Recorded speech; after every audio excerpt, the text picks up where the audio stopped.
পাক রব্বুল আলামিন যে আমাকে আপনাকে সৃষ্টি করেছেন, যে আল্লাহ তাআলা ইবাদত করার জন্য, আমরা তো সেই ইবাদত করছি না। আফসোস, সময় নাই, সময় নাই রে, সময় নাই। আল্লাহ পাক রব্বুল আলামিন আমাকে আপনাকে 24টা ঘন্টা সময় দিল, কিন্তু আমরা আল্লাহ পাক রব্বুল আলামিনকে 1টা ঘন্টাও সময় দেই না রে। আমরা ওই সময় দেই ওই চায়ের দোকানে সময় দেই, আমরা টিভির পর্দায় সময় দেই, আমরা মোবাইল টিপার জন্য সময় দেই, আমরা ব্যবসা বাণিজ্যের সময় দেই, আমরা চাকরির মধ্যে সময় দেই, কিন্তু যেই মহান রব্বুল আলামিন আমাকে আপনাকে সৃষ্টি করলো, যে মালিক আপনাকে আমাকে আল্লাহ পাক রব্বুল আলামিনের যে ইবাদত করার জন্য সৃষ্টি করলো, কিন্তু আমরা মোটেও কাজ করি না।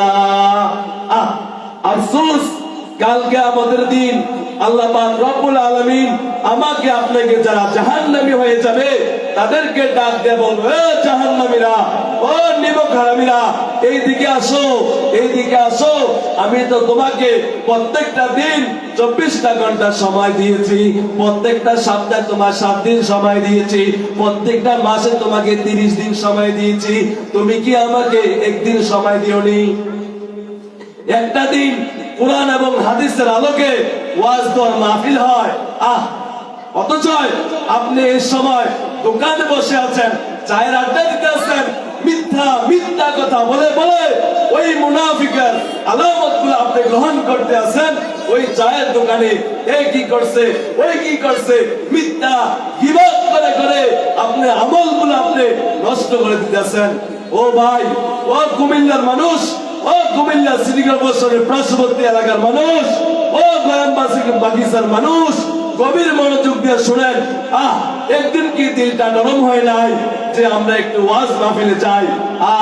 এই ওয়াজ দোয়ার মাহফিল ফয়েজ ভাই যে আয়োজন করেছে, কত হাজার হাজার টাকা খরচ করে আপনাদেরকে মৃত ব্যক্তিদের স্মরণে, মৃত ব্যক্তিদের দোয়ার কামনার জন্য আজকে অনুষ্ঠান করেছে।